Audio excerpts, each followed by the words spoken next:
welcome back અને સમાચારમાં આગળ વાત કરીએ માલેગાંવ કેસમાં નિર્દોષ જાહેર થયા બાદ સાધ્વી પ્રજ્ઞાએ દાવો કર્યો છે પીએમ મોદી અને યોગીનું નામ લેવાની ફરજ પાડવામાં આવી હતી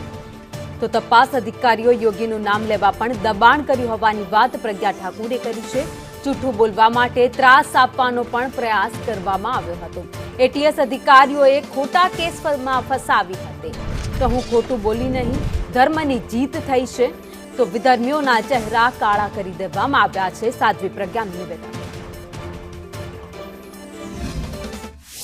सत्य की जीत हुई है जो सुनिश्चित थी क्योंकि धर्म और सत्य हमारे पक्ष में था इसलिए जीत होनी ही थी सत्यमेव जयते ये मैं पहले भी बोली थी और वह सिद्ध हुआ विधर्मियों के देशद्रोहियों के मुंह काले हुए हैं उनको जवाब मिला है और देश